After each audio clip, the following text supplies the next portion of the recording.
O crescimento contínuo da economia vai depender da manutenção de uma estrutura institucional e fiscal previsível. André Trindade, Banco de Portugal. O ministro das Finanças de Portugal pede que formuladores de política e investidores tenham paciência enquanto o país combate o problema da dívida e o lento crescimento econômico. Você acredita que Portugal possa controlar sua dívida? Primeiramente, eu gostaria de deixar claro que os meus comentários são pessoais e não refletem a opinião do Banco de Portugal. O tamanho da dívida está particularmente associado ao alto nível da dívida pública, cuja redução é um dos principais desafios para a economia portuguesa. Em resposta à sua pergunta, Portugal poderá controlar a sua dívida atual se o processo de consolidação fiscal continuar, especialmente por meio do uso mais eficiente dos recursos públicos. Entretanto, para controlar a sua dívida futura, é importante que a recuperação do investimento público se beneficie de fundos extras em âmbito europeu.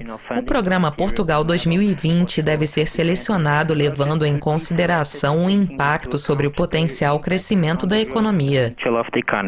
Os mais recentes números do PIB português indicaram um aumento de apenas 0,2% para o primeiro trimestre de 2016 na comparação trimestral. O Banco de Portugal também reduziu sua previsão para 1,3%, um nível mais baixo do que as estimativas do mercado de um crescimento anual de 1,5%. Será que o PIB vai superar as estimativas do Banco de Portugal?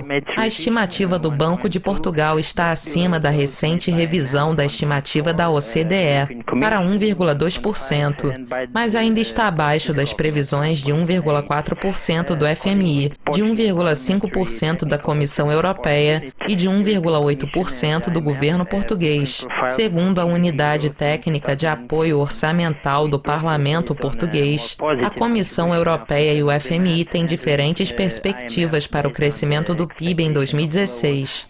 Bruxelas prevê uma contribuição mais positiva da demanda interna. Já o FMI espera uma demanda interna mais fraca. Dados divulgados na quinta-feira passada mostraram um déficit comercial de 708 milhões de euros em abril, um nível significativamente mais baixo do que o mês anterior, que registrou um déficit de 1.040 milhões de euros. Isso significa que a economia portuguesa esteja melhorando? É importante contextualizar esses números. O déficit da balança comercial em abril foi mais alto do que os recordes de janeiro e fevereiro, mas corresponde a uma queda em comparação com abril de 2015. Como destacado no comunicado emitido pelo Banco de Portugal na semana passada, o crescimento contínuo da economia vai depender da manutenção de uma estrutura institucional e fiscal previsível, orientada para a estabilidade macroeconômica e reformas estruturais para estímulo do crescimento, da inovação e do setor da mobilidade. Por outro lado, será importante garantir uma redução contínua dos níveis da dívida pública e a adoção de políticas para melhorar a eficiência e estabilidade dos intermediários financeiros. Obrigada pela participação, André. Isso é tudo por hoje, mas continuem conectados a Dukascopy TV para mais atualizações e notícias financeiras. Até mais!